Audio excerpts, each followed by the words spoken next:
It's January 30th, and I honestly believe that I have hit peak reading of 2023. We are 30 days into the year, and I honestly believe that I've hit it. We've peaked. I just don't know how I can get better than books that I've read this month. Let me just tell you a little bit. So there's 3 books that I've read out of my 6 this month that I can honestly say are 3 of the best books that I've ever read. And I feel like that sounds dramatic, but I'm not being dramatic. They were giving me all the tropes that were so good and characters that were also amazing. That those kind of books that you start them, and once you start them and you hit that one spot in them, you can't put it down.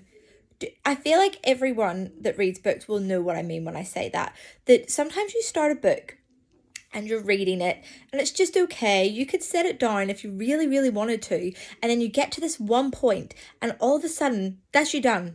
You can't stop even if you wanted to stop. This is what happened with these books. One of them, I will say, from the first page, I could not stop. Even if I wanted to stop, I couldn't. And I had to work those days. It was not good. It was tough. But we made it through and we finished 2 900-page books in 4 days, which I think for me, wow, that's really quite amazing.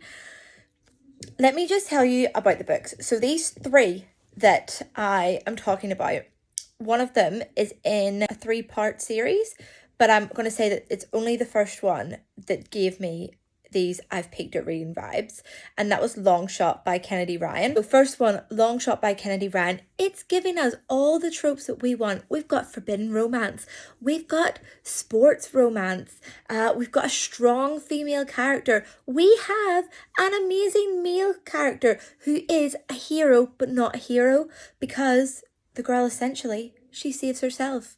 And we love nothing more than a strong woman character that doesn't need the man to save her.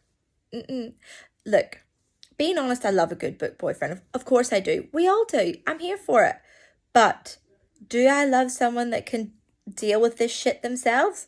Absolutely. Absolutely. Amazing. I can't tell you how good this was. It also in there gave us the drama. It gave me scenes where I had to physically stop reading and put the book down because it was too much. We also have here Boy Falls First. We love a boy falls first. All 3 of these books, I'm going to say, read the trigger warnings because they are quite intense, but so good. The next ones that I would like to tell you about is, I would say, a duet, because the 2 main characters that feature in both of these books, as so far they only have these 2 books, but it is going to be a fuller series with different characters. So this one is Binding 13 and Keeping 13 by Chloe Walsh, an Irish author set in Ireland. Bloody love that. That is one thing that really set it apart for me. When I tell you, I finished these books 8 days ago. And I have taken these 8 days off reading because I cannot stop thinking about these books and these characters and how I need more. And the next one in the series is not due to come out until the 14th of February, so I have to wait. This one is giving me, what should we say? Again, forbidden romance. We have strong family drama that you need to read the trigger warnings for because it's intense as well. We have a slow burn. And when I say slow burn, I'm not meaning that we get to 50% of the book and then we get what we want. I'm talking 92% and one kiss. That's slow burn. But along with that, we've got high school romance. And what's even better about that is we have the innocence of falling in love.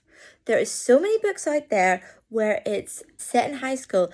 They're young main characters, but they fall in love that easily. And so many things happen that would not be realistic out there. And you think, this was great, but would it actually happen in real life? No. This innocent falling in love in this book was all I can describe as exactly what you think would happen in a high school romance. And I bet you that anyone watching this video that's older and has been through high school has had a high school romance like that. Yes, you have. The last thing I will say about these two books, because I could keep going on for hours and hours to anyone that wants to talk to me about them, is this side characters in these books deserve their own books. Amazing. The banter, the friendship, the growth throughout these side characters, they're not even the main ones. Next level, top tier. And before I finish, I present to you the best book boyfriend that you could possibly ever read, and that is Johnny Kavanagh. I'm not sure how I could top him. There's just no way that it's going to happen. Best book boyfriend, a fucking hero, alongside a strong female character. Absolutely. And in this one, maybe he does save her, but maybe she saves him too. And do we like a good side by side, both save each other, both what they need? We absolutely fucking do. If you tell me you read these books and you do not like them, you do not say that they are some of the best books you've ever read, stop the world. If this doesn't convince you to read these books, then I'm out. I don't know what else I could do to tell you to read them and to tell you that these are going to be some of the best books that you've ever read. Trust me on this one. You won't regret it.